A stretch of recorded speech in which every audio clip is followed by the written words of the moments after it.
Hi everyone! So after another long night of testing the new Tarasha Meteor Wizard on the live server, I have some more exciting news to share with you.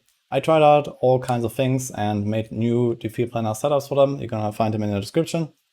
It's not a full build guide yet. I'm gonna release one tomorrow, so just in time for the season start in case you're interested. But I need some more time to work on that. I just want to kind of like give you a summary of all the stuff that we found. So I already talked a bit about the Tarasha buffs in my last video, where we have more toughness now, we have more teleport resets now. It just makes it an overall way smoother experience. The toughness is not like extraordinary, so you still gotta be careful. In some cases even might want to push with esoteric alteration, at least on the lower end. I did see people pushing without it on the higher end with enough paragons, but yeah, it's not really such a tanky build after all. So you gotta be a bit careful, but it's okay. Now here you can see a speed farming variation. So I played the Lightning Meteor rune, which looks and feels amazing. So the advantage of this rune is that the meteors come down earlier. You save around a second, essentially on every single pull you make in the rift. And you can do really fast runs. So I tried an Etherwalker version here without Smoldering Core, so giving up one of the big multipliers, and try to go really fast. So this is 112 that you can see here. I imitated what is roughly like a Paragon 2000 character here with solid gear. So my gear was really potato, so I used more Paragons to kind of compensate. But that was kind of the idea here. So some kind of mid-range setup, and I think this was going really well here. I was doing like pretty consistent, around 2 minutes, sometimes even faster with this.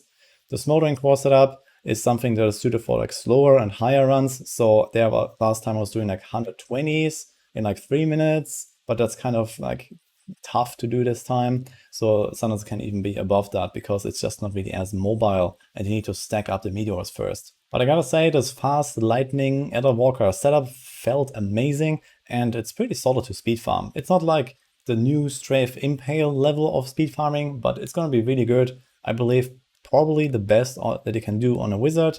Most likely beating the Firebirds, even with the Magic Missile power, or somewhere on that level. So it's gonna be some kind of like A-tier solo speed farmer in terms of XP per hour. You can gear your wizard pretty fast with fast runs. So overall a pretty solid package. And it's a non-seasonal build. So it doesn't rely on the season 27 theme to actually be good, such as the Strafe, for example. I tried a similar concept in T16 runs, so this is also a really good T16 build now, as you can see here. In fact, it's kind of funny that in season 26 I already played LOD Meteor in T16 just for the lulz, and now we actually got that build and it's like 1,000 times better.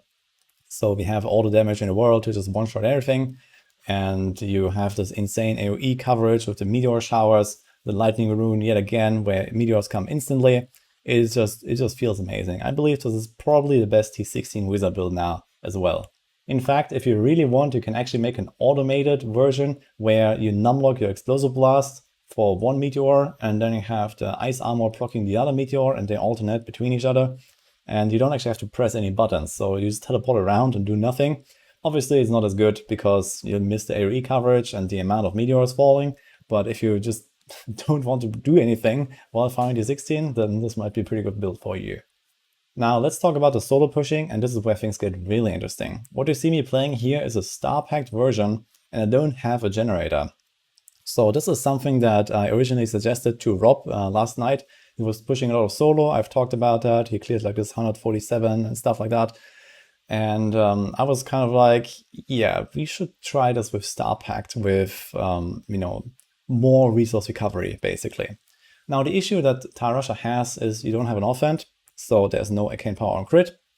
And you also have a Tarasha, like a normal helm, that is also not able to roll arcane power on crit like a wizard had. So your means of recovering resources is mostly limited to regeneration and resource cost reduction, but there are ways to fix that. First of all, there is an option to include a wizard hat. So we had a Dark Mage Shade, a really good helm in this build now that actually gives you a bit of defense as well.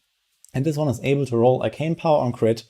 And we used the magic weapon Conduit rune that gives you arcane power on hit.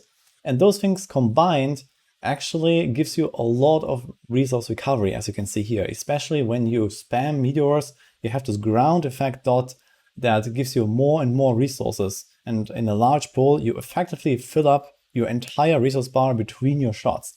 So you can play Star Pact without really any downside. And a fully charged Star Pact does somewhere between like 4.5 to almost 5 times the damage of a regular meteor, such as the lightning or the cold version or so. Obviously, this is a build that is like relatively fishing dependent, on the high end at least. So you see that when the pool is rather small, you have like 5 or 10 targets or so, you don't really fill up your entire resource bar. But when you have a larger pool, it just goes up, in no time, in like a split second. And you have a rather slow attack speed, so you can use this to your advantage to actually throw the bigger Star Pacts. And they fall like all over the place, just decimating the pool.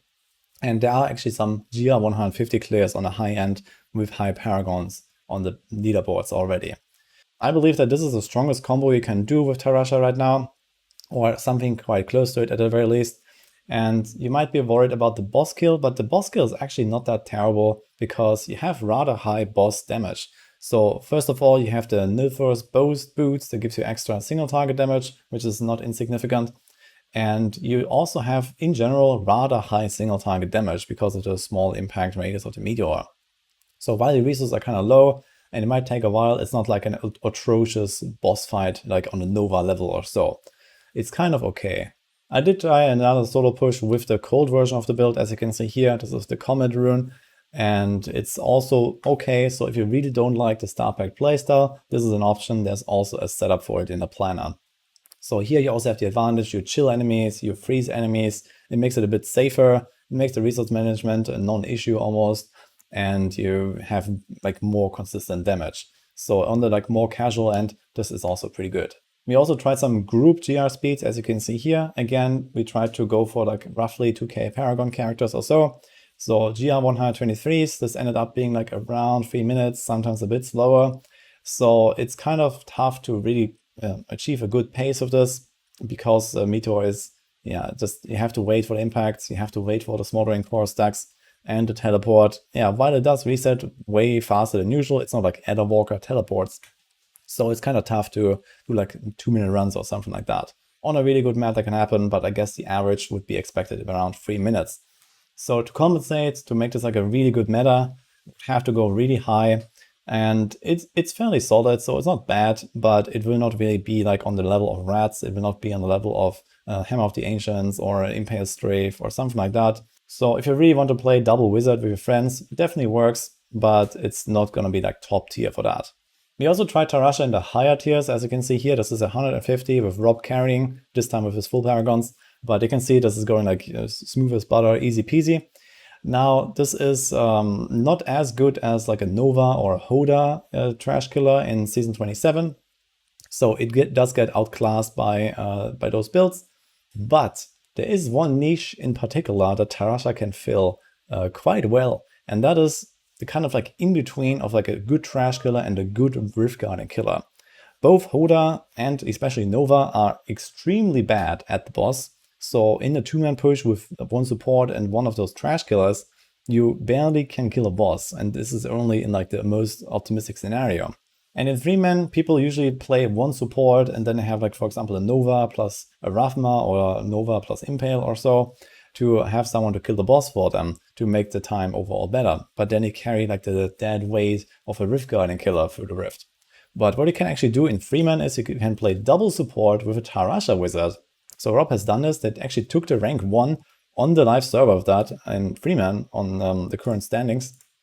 So here they cleared it, the support DH and the support Barb and the wizard just running the Stricken. And you have fairly good single target damage to kill the boss in like, solid time anyway, despite having pretty good AoE.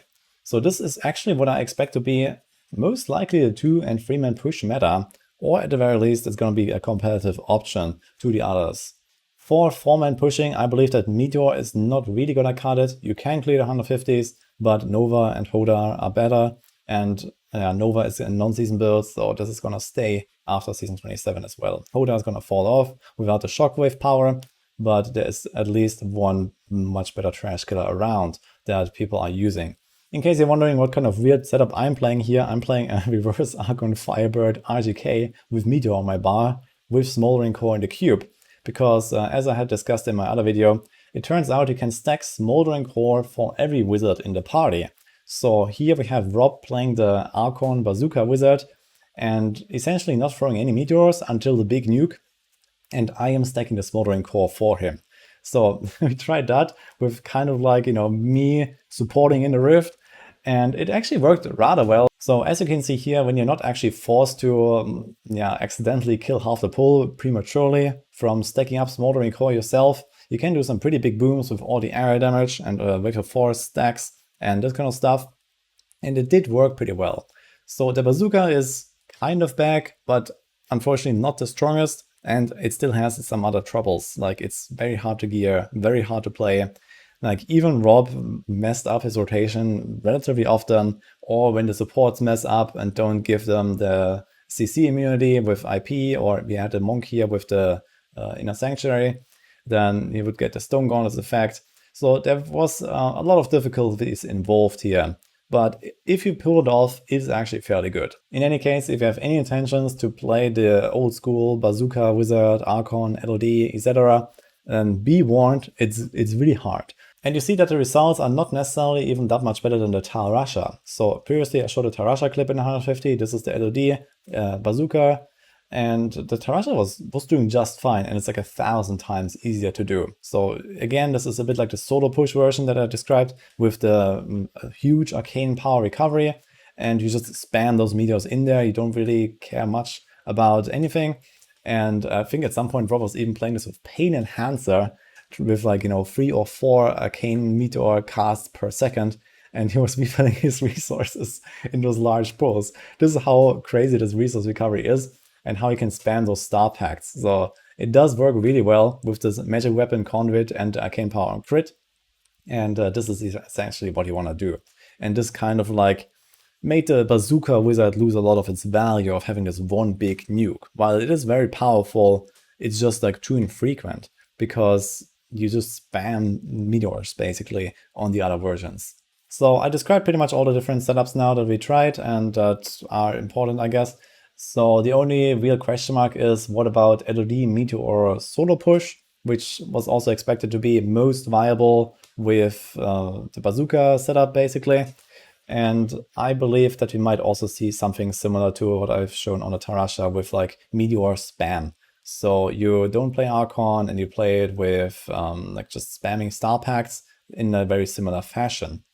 Now there is one problem here on LOD in particular, and this is that apparently the Tarasha 2-piece meteors also proc arcane power on hit and the arcane power gain on hit from the magic weapon, and you don't have those on LOD. So the resource management in general is like worse on LOD, and for this like spam playstyle, it's not really that suited.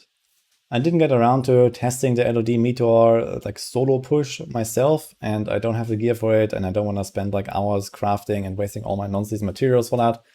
But I believe that it will remain like the Archon variant because of this resource issue. The Tarasha has more resources from the automatic meteors, and while those are way fewer, you can notice the difference a little bit. And there's other like disadvantages like the teleport resets that LOD doesn't have, for example, and these kind of things. So as like a solo push build, I believe it might beat Twister, but so far I haven't seen it done yet. So we have to wait out for like the next weeks, I guess, season, and what people will do in the end. I believe that it will remain like Archon as the best version on LOD, but by a smaller margin. Either way, this is it for this video, so hope you enjoyed it, and I'm personally really pumped for the wizard, so this new Tarasha stuff in particular is really cool. I like the Meteor build a lot now, and especially with those speedy, lightning, farming variants that I've made, I had a lot of fun, so I'm really looking forward to blasting this. Because I want to play those new builds, I want to push this, and yeah, maybe even also farm some group play with the Meteors. It's just really amazing. I can just recommend you, if you like wizards, then it's good enough. It's not like 100% the same as like the top meta in both pushing and in farming, but it does work really well. And as I mentioned, it does have potentially this 2- and 3-man niche in particular. As I mentioned in the intro, I'm going to have a full build guide for Meteor Wizard coming before season start, so I'm going to be working on that later today. and then I'm gonna cover like all the different setups there with the details about how to set them up. So it was a lot of talk now, but I felt this was kind of necessary to highlight the development, I guess. And yeah, let's go from here. Hope you enjoyed this video. Subscribe for more DeFi content, and I'll see you guys next time.